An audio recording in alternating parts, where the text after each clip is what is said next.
Tu sais, j'étais ici.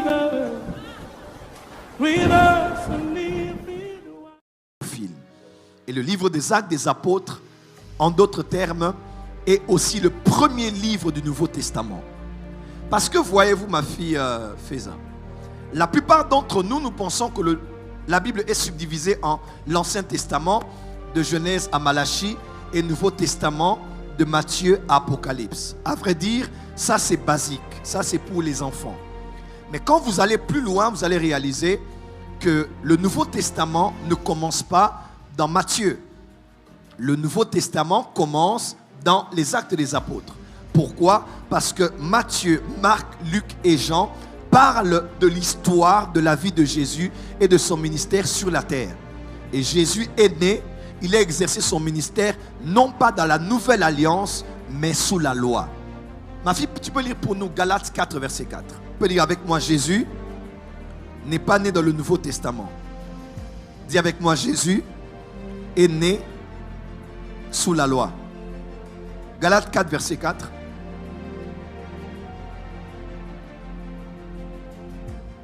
On y va, on y va, on y va. Galates 4, verset 4, j'ai lu au nom de Jésus. Mais lorsque le temps a été accompli, Dieu a envoyé son Fils, né d'une femme sous la loi. Oh! Né d'une femme sous la loi. Dieu a envoyé son Fils, non pas dans la dispensation de la grâce, mais il a envoyé son Fils dans la dispensation de la loi. Dis avec moi, Jésus n'est pas né dans le Nouveau Testament. Dis avec moi, Jésus est né sous la loi.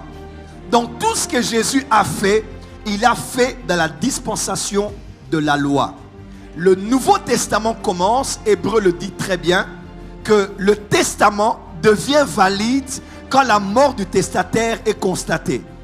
Et il fallait que Jésus meure à la croix, qui a dit Amen, que Jésus meure à la croix. C'est quand il est mort à la croix que le travail de la grâce a commencé. Quelqu'un peut dire Amen très fort.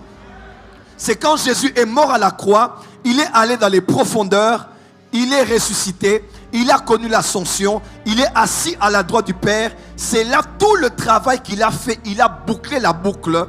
Et la Bible déclare que si Jésus n'était pas ressuscité, notre foi sera vaine. Parce que la croix a tout accompli, mais c'est l'ascension qui a tout bouclé. Jésus a tout fait physiquement à la croix, mais il a fini le travail à la droite du Père. Parce que le sang qu'il avait versé à la croix, il n'est pas allé que dans les profondeurs de la terre, mais il est remonté lors de l'ascension. Il est allé apporter ce sang devant le propitiatoire céleste. Quelqu'un peut dire Amen? Quand il a versé ce sang, c'est là que le Père a agréé son sang et qui nous a rachetés pour lui.